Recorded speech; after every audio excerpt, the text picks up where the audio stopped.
เองเลยบ่เนาะโอ้เนาะคนของใจจะใส่ไฟเลือกให้แล้ว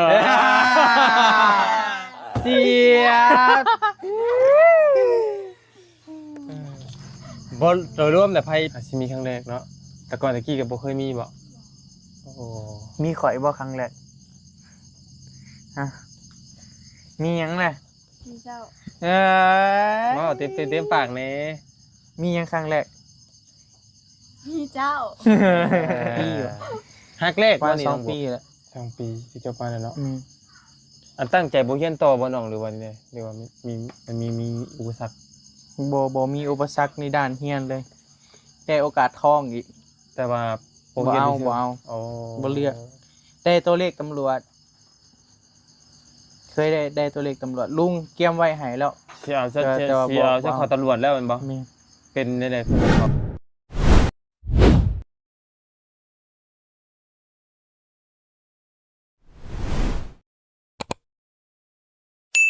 เจ้าโหลดอันนั้นมาแล้วฮะยังไม่โหลดมาบ่เปิดคลิปแล้วบ่เปิดแล้วเลยโอ้ตกใจสบายดีเด้อเพื่อนของเด้อสบายดีพี่น้องเนาะใครสบายดีกันกระตูบน้อยต้นมังมีพี่น้องเนาะมุนหักเป็นยังคือต้องมุนหักมุนรักก็ได้อ้าวคือมุนรักสวนกาแฟเด้คือว่าเตียงกันดิเนาะ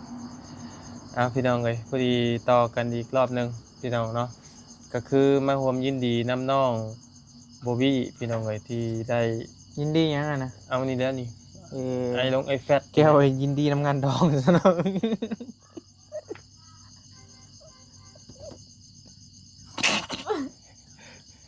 มีเอฟซีคอมเมนต์เข้ามาอยู่แล้วพี่เม่นอะไรตอนนั้นเราบาวี่เอาเลยเดี๋ยวพี่ผูกแขน2,000ผลว่าเอามีเปอร์ลีวะแม่มีฮอตอะไรแต่ถ้าว่าหลุดมือมาวันไหนผมเอาเองนะ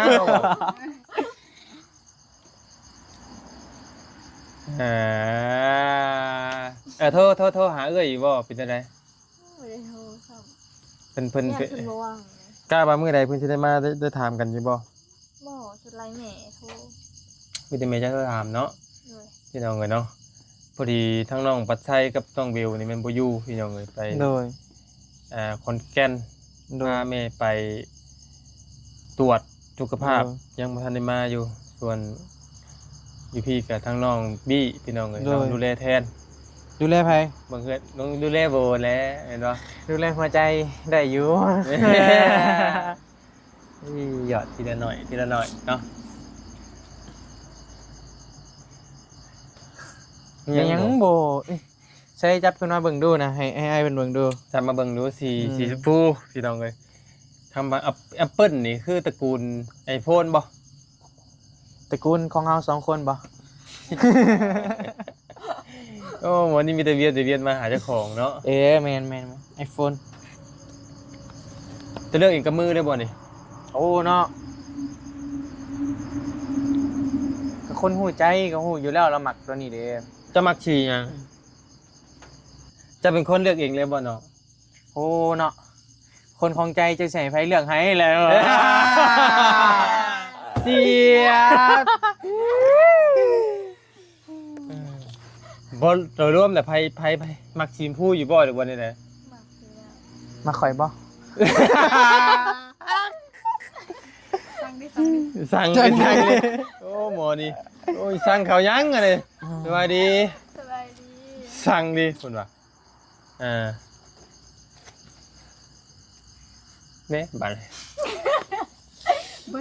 iPad ราคา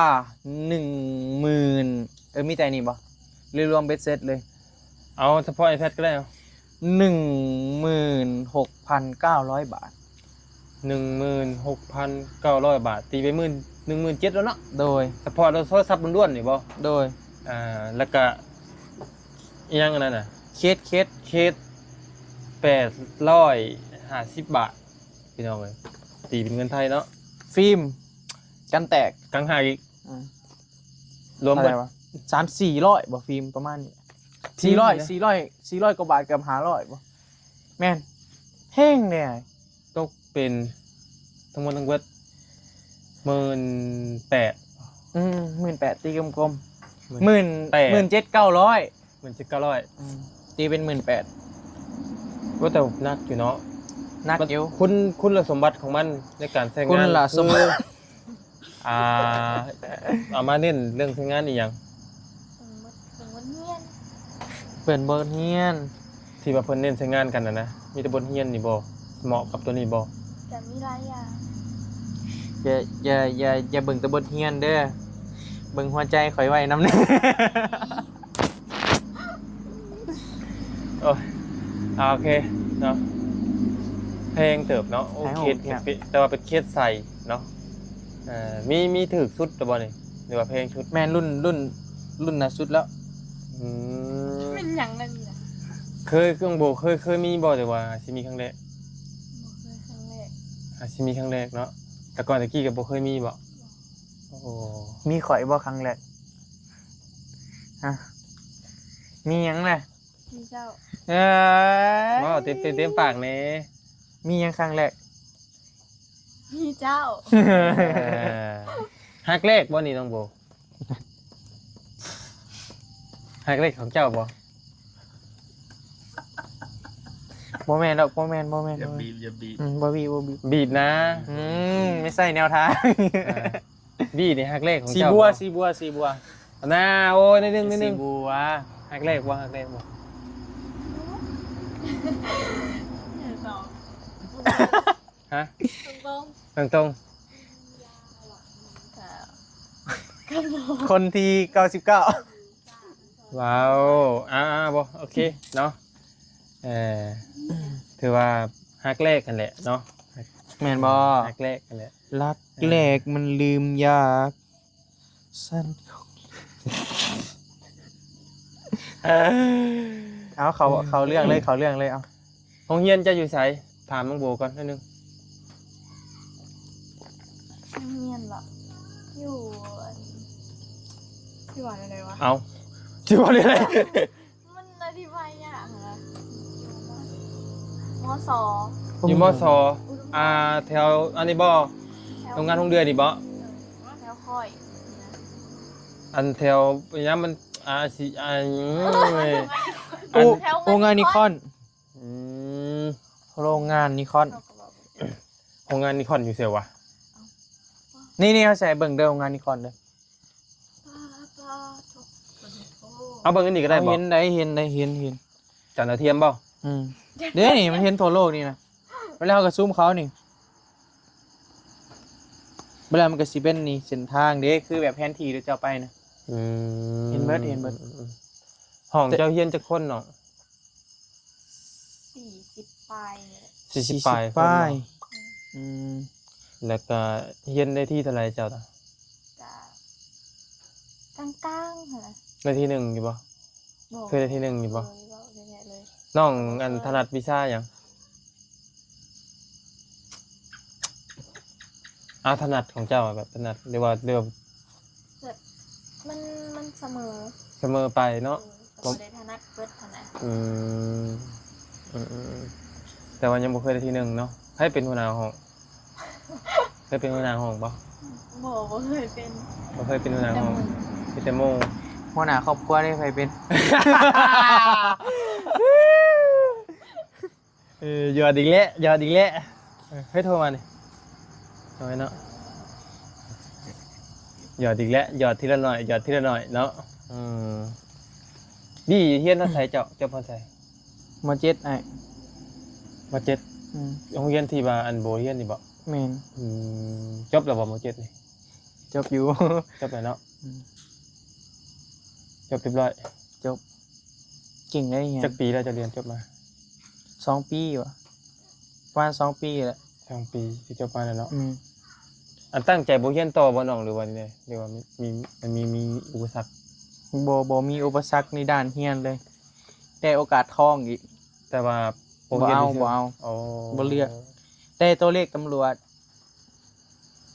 เคยได้ตัวเลขตำรวจลุงเกียมไว้ให้แล้ว สิเอาจะ แต่ว่าบ่ เข้าตำรวจแล้วแม่นบ่ แม่น เป็นได้ๆคือบ่เข้าเนาะ ตอนนั้นเนาะ อืม ก็ย้อนแบบอยากหาเงินนะอยากหาเงินเลยก็มักชีวิตอิสระหั้นนะคือแบบคู่มือนี่แหละมักอิสระ มักไปแบบ แม่นมักไปแค่นำเฮาไปก็เฮาบ่มักแบบเจ้าต้องตื่น7 โมง 8 โมงไปการเด้ออหยังนะโมงนั้นโมงนี้จะต้องเข้าร่วมอหยังประมาณนี้ มากับพี่เนาะ บ่มัก ทำไม มักแบบคนเฮาเกิดมาชาติเดียวนะใช้ แต่ ชีวิต ว่า มี ไง ความสุข ป้าลุงนี่เตรียมที่เอาเจ้าเข้าเป็นตำรวจเป็น โดย นั่นเลยเนาะเป็นพนักงาน ตัวเลขมาแล้ว แค่บอกว่า ก็สิเป็นพนักงานรัฐนะว่าแล้วกันเนาะ แค่บอกว่าโอเคตกลงไปก็คือได้ไปเลยนะ แต่เจ้าบ่ไปชื่อ แม่นบ่ไป เพราะบางงานน้องวีนี่พร้อมสิมีคนซัพพอร์ตอยู่เนาะพี่น้องเอ้ยป้าลุง ลุงตั้งใจว่าอยากให้เป็นตำรวจอยู่แล้ว อืม ความตั้งใจของ คื เรา ออยู่ได้ นะ น้องเอ้ยเป็นหัวในหัวเกียนเนาะท้องกินอยู่จนโซนมาโบกอ้ายแป๊บเว้ยสั่งเด้นะ ก็เลย อ่า มักอิสระหลายก่อน โอ้ เลยเดินตามทางตัวเองมักนั่นแหละ อืมก็เลยบ่ได้ไปเนาะ แม่น พี่น้องเอ้ยแต่เรื่องอุปสรรคนี่บ่ได้มีเนาะมีแต่ บ่มีก็ประมาณนี้แหละ ประมาณนี้เนาะ เรื่องทำเรื่องเรียนนะแบ ตอน บ นี้มักยังตอนนี้ ตอนนี้บ่ตอนนี้มักโบ เสียบ ปล่อยมันแค่เครียด โอ้ เพราะเราจะว่ามันร้ายเรื่องอันนั้นนะ ว่าหยัง มันผ่านมาเลยดิ บ่ค่อยบ่เคยถามน้องมันได้ ถามใช่ เลยถามมื้อนึงก็ไล่แล้วถามอันนี้ก็ได้แหละเนาะถามที่ไปที่มาการมาของน้องเพิ่นภาษาอังกฤษได้เบิดติ บ่ได้ไงเป็น บ่ได้บ่ บ่ได้ตั้งใจเรียนปานใดตอนเรียน ปี ว้าว ก็ ดี ยูทูบใหม่ๆก็เห็นอยู่เพิ่นมาหาเก็บหลอกเก็บเงินข่อยอยู่พี่น้องน้องวี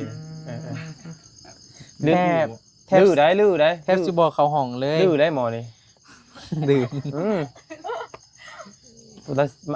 สไตล์เพิ่นมักพายถุงเนาะใส่เสื้ออันเสื้อนาๆนะอย่างโอ๊ย บ่พายได้เนาะเป็นมัด แสดงกล้าม มีแต่ใบพันกีบ หาเก็บจอดแล้วนึงก็บ่ได้แล้วตลาดเพิ่นนั่นไล่เก็บมาเลยโอ้ยน้องบี้พี่น้องเอ้ยเนาะ มีโอกาสจะได้เป็นตำรวจแต่ว่าโบเป็นเลือกอีกงานอิสระประมาณนี้เฮากลับปีกได้บ่สมมตินะ ใจบ่ สมมตินะ สมมุติบ่ สายไปเกินไปแล้วบ่ ก็บ่ทรายได้เฮาก็21ปีนี่บ่ ยัง ท ได้ ราย อยู่เนาะ แม่ยังน้อยอยู่ บางคนน่ะ21ปีเฮาก็จบม .7 ได้ อืม เฮาจบแต่จักปีวะ19 ปีจบม .7 อืมอ๋อคือสมมุติเจ้าสิกลับไปเป็นตำรวจอีกโอกาส จะได้ ได้เรียนต่ออีกก็ได้เป็นบ่นี่ แต่ว่าตัวเลขเด้อบัดนี้ แต่ก็บ่ก็น่าสิได้อยู่ อืมแต่ก็บ่ฮู้ว่าสิโชคดีแบบน่ะบ่หั่นนะแต่ว่านะของเนี้ยแบบเตรียมการไว้ข้างแน่เลยเด้ อืม เนาะเตรียมการแต่ด้นเลยนะ สมมุติพ่อเจ้าได้ถ้าพ่อเจ้าจะเป็นตำรวจนี่ ต้องเฮ็ดจังไดเฒ่าปานนี้เนี่ยบ่มีโอกาสจะได้เรียนแต่ละกี้เรียนใหม่ได้บ่ เอาถามผู้เฮียนใหม่ผู้เฮียนที่สูงกันเลยเนาะมีคำพูดนั่นนี่บ่ เจ้าก็ว่าพอมันเป็นไปได้เนี่ย ยันว้าเนาะ เป็นนายตำรวจแล้วคน ได้ มีแต่เงินในเพิ่นบ่คือน้องโบเด้ ก็จบมาก็อยากเรียนตำรวจแน่แหละ หมอนี่บ่จักเป็นตำรวจเนาะผู้นี้นะถูก ข่อยไปจะเป็นแฟนเจ้า มีแต่ผู้ชายหยอดเนาะโอ้ถึงได้เนาะต้องผู้เพราะว่าเขาเป็นผู้หญิงเงียบๆไว้ก็ดีแล้วเนาะ โดย บ่ต้องออกตัวเฮงต้องให้ผู้ชายหยอดอย่างเดียวเนาะโบเนาะถูกต้องแล้วเนาะจังหน่อยเปิดเทอมกับเดือน10โอ้ผู้สิไปส่งข้าวส่งน้ำส่งข้าวต้มขนมกะบ่วี่แด้จังหน่อยเนาะสิไปจอบเบิ่งเด้เนาะจะมีผู้ใดมาจีบน้องโบบ่ประมาณนี้นะ บ่ไปเขาถ่ายคลิปซ้ บ่ไปถ่ายคลิปจ้ะถ่ายโรงเรียนนั่นแหละ ำถ่ายน้องเฮียนเลย ข่อยบ่เคยเข้าก็สิเข้าไปเบิ่งน้ำน้องได้ข่อยเลยว่ามาเยี่ยมน้องโบเข้าโรงเรียนวันแรกว่ะ กับม่วนบ่โบไปเข้าโรงเรียนม่วนมันก็ม่วนอีกแบบนึงบ่ โดนกระหมวดอีกแบบหนึงหมูกับซ้ายนั่นแหละ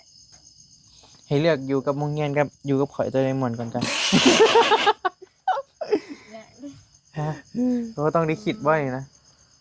มันก็เสริมเด็ก เนาะ กัน เด็กซ้ำๆกัน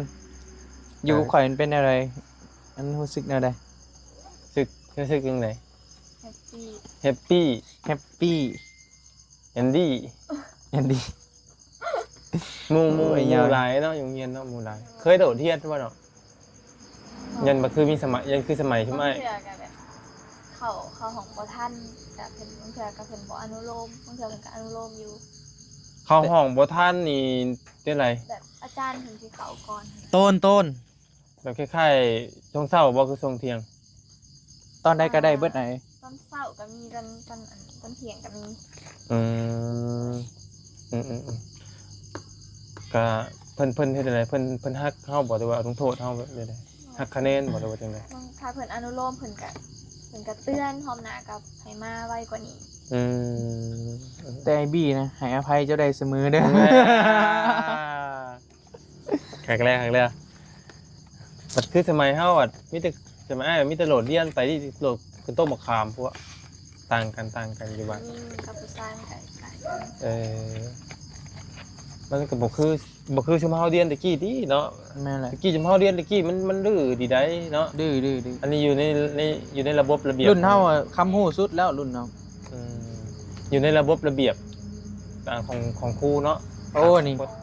เจ้าใส่เกือบขี้ไปก็เจ้าบ่ได้เข้าห้องเอาเลยนะ เกับคลิปกับบ่ได้ เพราะระเบียบแห้งในโรงเรียน อ๋อ นิบในใส่เกือบแบบต้องอันนั้นนะ ใส่ชุดขาวใส่สิ้นบ่ประมาณเฮาเนาะ อืมของเบนนี่บ่ค่อยลงไปนี่บ่ แม่ โอเคโรงเรียนมัธยมบ่เพิ่นเอิ้นน่ะ โดย โอเคบีก็มาจบอยู่นี่เนาะอืม คือสิจบอยู่นี่แล้วมึงเรื่องความหักดอก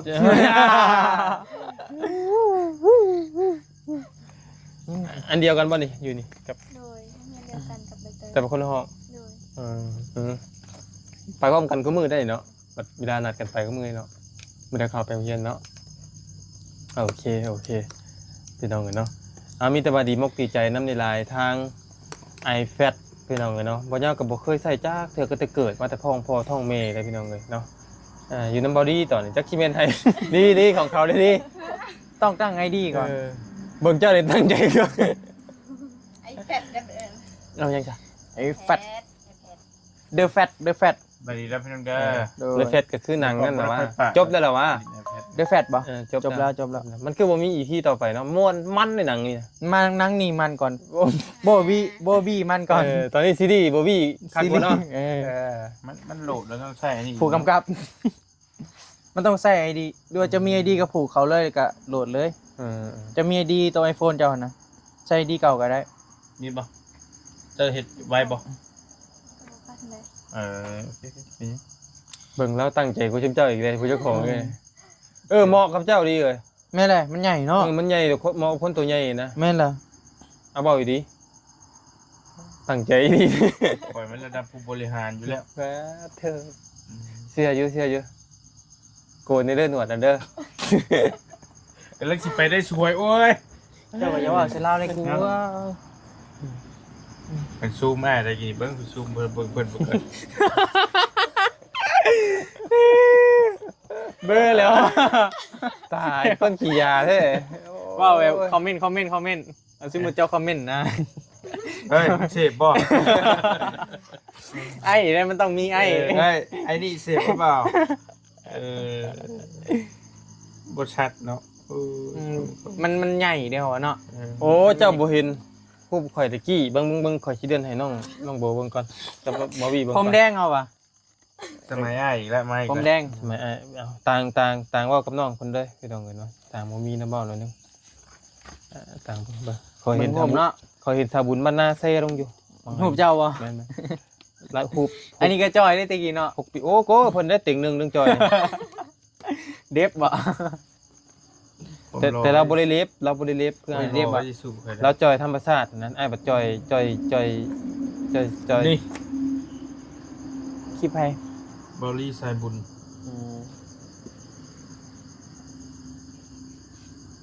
เดี๋ยวไอ้หาเบิ่งก่อน โดย มันมีอยู่กระเทิดน่ะนะ ก็เลยอีกเบิ่งเลยเนาะ ใช่ไหม แต่เจ้าของก็บ่ได้แคปไว้เลยนะบ่ได้แคปผู้เจ้าของไปเตือนสติเตือนใจเจ้าของก่อนเนาะบ่ได้ สติเตือนใจ ยาประมาณนี้ยากลับไปจุดนั้น นี่ก็เบิ่งได้ใช่ได้เบิ่งดูนะจอใหญ่พี่จอใหญ่ ปั๊บ10เอ้า เดี๋ยวเราเน็ตบ่ได้ อาเบีย เดี๋ยวเบิ่งก่อนเอาพวกคนกันราคาของเพิ่นอยู่ ให้อันภาษาจะเบิ่งหน่อยชุดเลยนี่ เด็บสุดบ่พี่ตาก่อนคอยสิเซอร์ไพรส์ ติดใจกันวอรี่แล้วป่ะ ป้าโอ้เด้อดิ เดี๋ยวได้ถ่ายรูปไปก่อนเด้อถ่ายรูปไปก่อนถ่ายรูปไปหยอกเรา เอาไว้อันมันเกิดบ่ ไว้งานแล้วเลยไว้งานวันเกิด เอาส่งให้ก็ได้ครับจริง บ่ได้อยากเอาไปนี่ สิส่งให้อีกได้ โบเบิ่งด้วยบ่ อ้ายบ่อยากเสือสายตาว่าภาพตรงนั้น โอ้ยบ่ยาวซะแนวเด้อพี่น้องเด้อคนโทรมา ประตูนนั่นแหละ มันเป็นยูทูบเบอร์ใหม่ๆ โอ้จับกล้องโกโปรอีกได้แม่นบ่ โมเมนต์ ไม่บ่นี่ ให้อันนี้เบิ่งด้วย บ่ไม่บ่ไอ้ ไม่ บ่ไม่บ่ดีกันซ้ำกันนะเนาะ เบิ่งมาเบิ่ง ปิดกล้องไปหาน้องเพิ่นเนาะ เบิ่งไอ้ตะกี้นะเท่บ่อะไรเราก็กันอะไรเราก็กัน 50อีกแล้วนาง50 นางหาทิพย์เบ้ย ผมบ่ได้เสพผมบ่ได้เสพ ที่หน้ามันเล็บ โอ้ยบ่เหลือแล้วตอนนี้ บ่ได้เสพได้ บ่ได้เสพอ่ะ แม่นเอ้าอันนี้จริงจังนี่กัน คัดช่องเพิ่นน่ะเบิ่งนี่ว่าเสียรถมันหันมาคัดช่องมันเอง โอ้คักเนาะเฮ้ยเนาะโอ้ ถามมื้อได้มื้อบ่ได้ให้ได้ว่าแค่ไหนแต่ครบแล้วเฮ็ดโอเคขอโทษเด้อว่าพี่น้องตั้งไปนี่มันเกิดอันนี้นะใส่ เชื่อม ทำได้ให้นี่ เชื่อมเลยอ้าวบ่เป็นบ่จัง หักสามเหลี่ยมให้ไอ้ต้องขา พับสามเหลี่ยมเจโน นั่นแหละอยู่ เบิ่งมานี่สองคนเจ้านี่ เบิ่งเอา ผู้สามมันจากอันนี้ใส่ บ่เป็นหยังได้ บ่าวยาวซะแนวบ่าวบี้ติ เจ๊งข้างเนาะ เบิ่งบาร์บี้ดูเบิ่งบาร์บี้ดู เพิ่นว่าบี้เอ้าโอ้ยนี่คลิปล่าสุดเนาะ ไปก็อยากไปเบิ่งของไปกับมัน เอาเจ้าสิเบิ่งช่องใดเอาเขียนได้เนาะ มีเอาแก ทั้งลองให้แบบสายตาแบบงอนกันลองเอา หายงอนกันเสียงงอนมันนี่ เฮาเป็นคนน่าฮัก ได้สิงอนเฮาบ่ งามโดยรวมแล้วงามเนาะกระบาบแต่หมอนี่แหละพี่น้องเอ้ยเนาะยังบ่ได้อยู่เนาะพอดีว่าด้วยนึงพี่น้องเอ้ย คลิป พอดีบ่ยาวปิดกันก็ได้น้อง ปิดกันป่ะเดี๋ยวโอเค พอดีบ่ยาวนั่นถามน้องมาแล้วพี่น้องเอ้ยเรื่อง iPhone หรือว่าโทรศัพท์น้องใบเตยเนาะ โดย ถามมาเป็นที่เรียบร้อยแล้ว13 Pro Max น่ะมันอยู่ในราคา7ล้าน1แสนเนาะถ้าบ่มี Max น่ะอยู่ในราคา5ล้าน4แสนได้พี่น้องเด้อแต่ว่าโดยรวมน่ะเงินน้องเพิ่นตอนนี้น่ะมีอยู่ 6,000 เนาะตีไป 8,000 ก็น่าจะได้เนาะพี่น้องเนาะกระบาดไปเด้บ่มีหยังเด็ดพี่น้องเล่นก็เล่นของมันน้องโบพี่น้องเนาะตอนนี้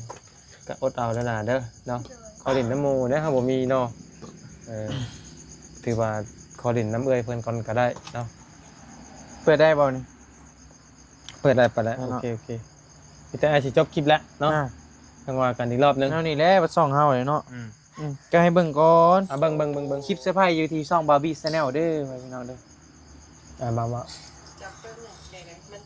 ไพ่จับกล่องอยู่จ้ะเซลบ่อีหลีเนาะ โอ้เนาะ งาม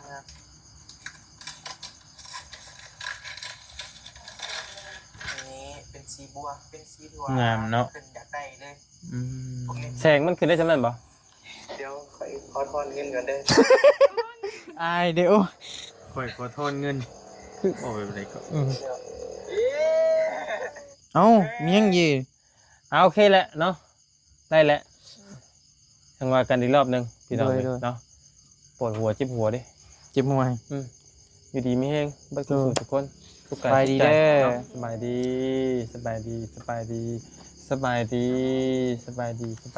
เนาะ